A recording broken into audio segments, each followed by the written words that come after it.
What's going on YouTube? I hope you guys are doing okay today. Today's a serious video because we're going to talk about our feelings about grieving the loss of my dad. The loss of my dad is still a very real subject. It's only been 6 months. And I think it's only fair to update you guys with how we are doing emotionally and to connect with you on a deeper level than just posting videos that, you know, we're smiling and we're trying to entertain and educate without the key component that was my dad. So sit down. This isn't going to be like a real funny video, nothing like that. We're getting real, we're diving into emotions. So come on, connect with us, listen, and see where we're at. Let's get into it. Of my time knowing your dad, like a lot of it was like your dad like with cancer. And then I was also thinking about how different all of our like grieving processes are. I've been with you like through a lot of this, and like your grieving process I think is a lot of like grieving your dad before cancer, all of the memories that like you guys had, but a lot of my grieving process is what I don't get, what Cameron doesn't get. And I know that's part of yours too. I grieve the loss of my dad in the way of feeling so young and feeling like I was just being able to get to the point. Yeah, I gotta get a bottle. Life of a parent. What this is part of the grieving process I talk about is like, well, that's my dad. I didn't even get to become a dad yet. I was like 2 months away. So part of my grief is like not being able to talk to him and like learn about what fatherhood means from someone that already went through it. Yeah. And like from the person you want to hear it from, you know, your dad. That's right. And like maybe having actual like long conversations about like, what would you do different? What would your advice be? So I don't have to just like stumble through it. So that's hard. But then also it's like I was saying was a big part of my grief is like I'm to the age where I could experience like a lot of the unique benefits in which like my dad or Brian Barczyk had through like his hard work, which means like world traveling with him to network and meet his friends across the world and experience those crazy animal experiences. But now there's like a grief in it because like while those things are still something like you can do, it's different without him. Yeah, it'll never be the same. Like with the grief, I feel like when somebody passes, it turns into a pick up and move on, like they're gone, we have to keep going. I was thinking about that, and I think like for a lot of like since your dad has passed, it's kind of been like a pick up and move on, and I think that's the reality of what everybody has to do, and I think that that's like what part of what your dad would have wanted us to do. But then I like challenged my own thought process of, okay, like there's this grief here, we pick up and we move on, but what happens when you just like acknowledge it and sit with it for a minute? And I feel like that's when I really like notice it and feel it. And then I was like thinking about those couple weeks where we were home with Brian on hospice, and there was a lot of sitting and a lot of sitting with the grief. There was a lot of emotions all of the time. Yeah, there was. For those few weeks, there were a lot of tears, there were a lot of laughs. Yeah. There was a lot of memories. It was very healing to sit honestly in the grief with everybody. And I think, you know, we're all around each other all of the time, you know, the crew and your mom and Big J, like everybody, we're all together all the time, but I don't know if we're like sitting in our grief together. Everybody's just trying to kind of pick up and keep going, and I know that that's part of the process, but also like yeah, pretty much stopped after there's a disconnect, and I think it leaves room for people to maybe feel irritated at somebody or upset at whatever it is. You know, we're human, so you just feel some type of way, but you also forget, I know I forget, that like we're all grieving like in our own way right now. I feel like your dad, like in a lot of like what he went through and what I like learned, he's pretty like transparent about a lot of it. And I love like the funny, silly like things that, you know, you guys do in film. Like the reality is that's not like life 24/7, and honestly like pretty hard. It's been pretty hard. Honestly, like there was Noah like before his dad was sick, and then there's been Noah since, and just like everybody else. It's hard to go through, it's hard to experience. I equate it to the way I process things is very interesting, maybe unique. And what I think of honestly is like ancient times of like Alexander the Great. And he was like around my age when his dad got murdered. And then he became king like instantly because his dad got like murdered, and then, you know, there was this like boom. I'm not saying that I'm the king, right? What I'm saying is that it's like my dad was like the king. Like I said, his dad died, he became king, and he did something radically different. He took his army straight into Asia to take over the Persian Empire, something that was an impossible feat. He had his own little kingdom, which is dope, but Alexander the Great went to conquer the world. He had to do something different, I guess is my point. It's like, I don't want to conquer the world, I don't really care about any of that, but I get what you're saying, and I get how you're relating it to this kind of like scenario with your dad and kind of like what you're doing. Like it makes sense kind of what you're saying and why this shift is now going to be happening with, you know, things here in the very like near future. yeah. It's necessary, and I think that it's something that, you know, you guys all really need. Mm-hmm. Well, think about it like this, right? Everybody loves like Robert Irwin, which is Steve's son. Yeah. I think Steve's dad's named Robert too, but Steve's son. But but Robert can't go out and make the TV show that Steve did, right? And so it would be, I mean, it's a strong word, but like blasphemous for him to try and do that, right? And I think when you get hit with like the boom, like dad's gone, and you're my age, and you work for him or work with him, well, you don't know what to do. I didn't know what to do, so I'm grabbing sticks and stones. All right, we'll just do the same thing, and we'll try to make it work. But then you hit this point, and you're like, wait, no, this isn't right.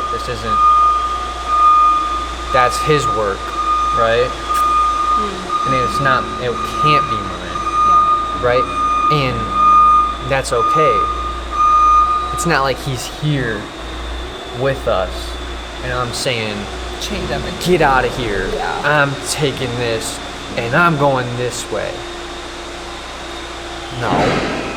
Yeah. And I think it's really hard some days to be in the rep and know that everybody in there is grieving one way or another. And we all just kind of like look at each other and smile and joke, and, you know, I love that part of like life, I do. But I think it would be nice some days to just be like, sucks.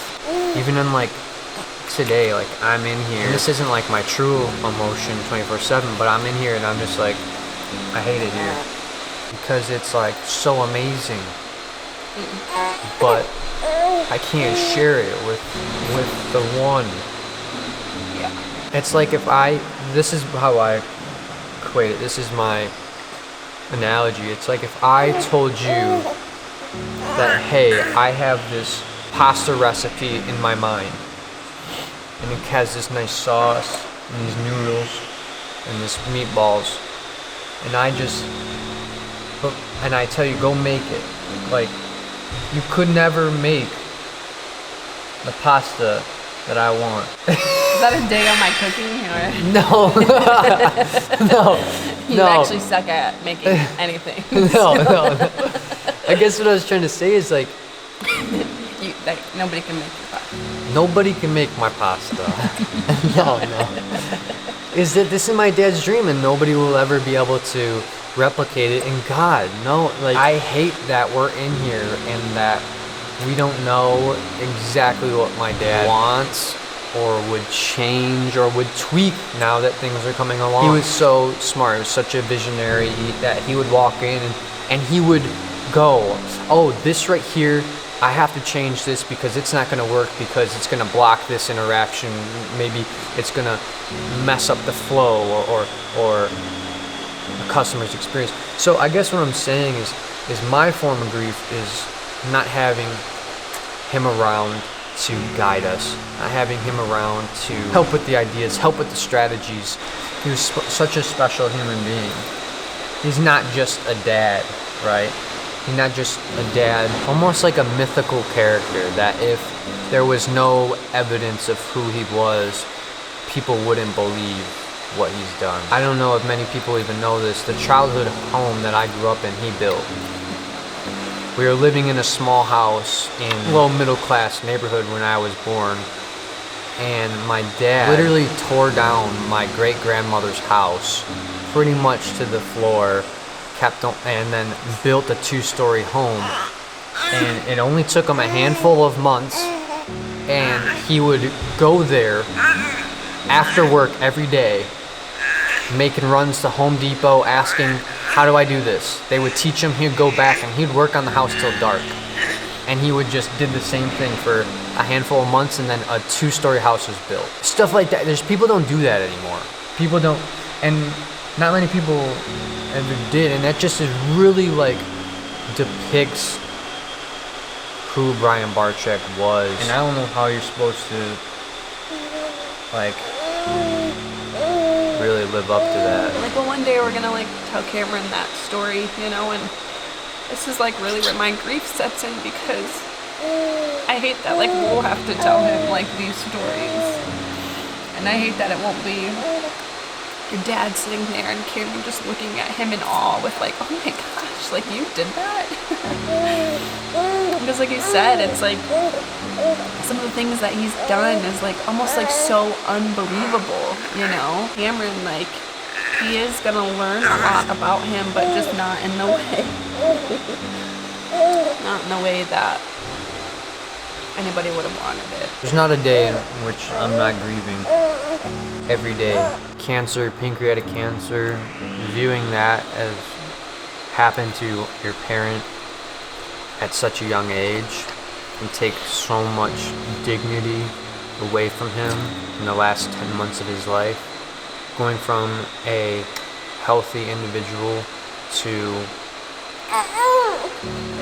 and this is no disrespect, this isn't his choice, but a frail body, vision, mobility taken away from him in less than a year. I don't know if you guys know the amount of pain that he was in. He did a great job of filming the vlog for you guys and trying his best to keep that energy up, but literally that was all the energy he had. He was in so much pain, guys. He would get debilitated. Pancreatic cancer is the most evil thing that a human can experience when it comes to illness. It takes so much from you and so fast from everyone around you, and it leaves people like his family with trauma. I'll be out in public and I will see an old man, probably 90 years old. I will have flashbacks to what my dad looked like on his deathbed. That's what the chemo and the cancer did. It took a middle-aged man of 50 years old, It took his youth. and it took his youth until you can go back and you can look at videos February 2023 and then look at the last video, and you weren't there in person holding his hand, hugging him, feeling his body.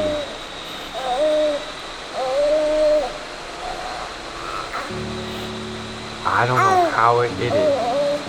It literally aged him 50 years in 10 months. I don't know if it's the chemo. I think it's the chemo, honestly. I think the chemo did it. It was a combo, the chemo and the cancer. Because I don't know what would happen if you just wrote the cancer out. Yeah. I don't think that you would get to that point, because I think the chemo kills everything, which is like affects your telomeres, which gives you your youthful look. So it's probably killing those off, which ages you at a rapid pace. But regardless, that messes you up. We're left with the impact which cancer gave us. So we made a few vlogs about it, and there's more news to come, but things are changing because we have to adapt. We are going to be changing things very soon, so stay tuned for that, because we have to. Things are different. We can't act like they're the same. We must switch. We must evolve. I don't think it feels natural to everybody. And that's, I think, where that picking up and continuing to go came into place, because now we're reaching a point where I think everybody's like, we picked up and we continued, but it's not working like it should, and so we must change. Yeah. And so I guess like sometimes I ask myself, like, why me, right? What was your dad when he was 24 years old? You know, we don't know. He very well could have had these similar feelings like in his early 20s, or even up to when he was starting the aquarium. You know, like, why me? Like, how is this? I think that's not just like a you thing in this moment because your dad passed and now you're carrying on the vlog, you know. I think that's like something that we all experience like in our lives, you know. I'll sit here even just like with Cameron and just be like, how am I like so lucky to like have like a son and a baby? A lot of people can't, you know. And so I hear you talking about like with the vlog and this position and the why me, but I think we all have the why me's, you know. And I don't know how to totally like go past that or address it, but I don't know, maybe like instead of like questioning like the why me all the time, maybe there's another phrase. More of a responsibility or an acceptance of the challenge. Or just that you're deserving, like. Yeah, I can do it. I guess like maybe also like put it into the perspective too of like, well, let's just flop, like let's put Cameron into your role and like you with your dad. Like say that Cameron was now stepping into some role, you know, and he was asking why me. I guess like as a father, like what would you be feeling towards your son? Like you'd be feeling what? I feel like it would be my job to motivate him and to instill confidence in his ability that he could do it, and that it will be hard, but it's not impossible, and that you just have to persist, and that if he was doubting himself, reassuring himself of his bloodline. Barczyk. Yeah, exactly. Just like, I guess the legacy. Just like, I think when you have big shoes I have such big shoes to fill with my dad, right? That it kind of like pushes you to like try to like be bigger, be better. And for me, like, I live in a society, and we live in a society with such instant gratification, right? Mm. Oh, I'm gonna be a billionaire by 25. Right. Oh, Mr. Beast, he's 25 years old. He's got 300 million subscribers and billions of views, and he's an amazing philanthropist and content creator, all at the age of 25. I'm a failure. I'm 24. I don't have anything. Or I'm 30 and I am stuck in this job that I don't even want to do. I'm a failure. There's all this instant gratification, but that's not truly how the world works. Right. That's what the camera, as in the societal camera, points to, right? They point to the top 0.1% of the world and say, if you're not this, you're a failure. Even if they're not saying that, that's how it makes us feel. And that's not reality, and that was never, and it never was this exacerbated when others were growing up, like my parents' age, right? My dad was 24 years old with a small business, his own house, and a daughter, and his like soon-to-be wife, and he definitely didn't feel like a failure. You know what I mean? He had his own business. That was something to be proud of. Right. Right? He was 24 years old. He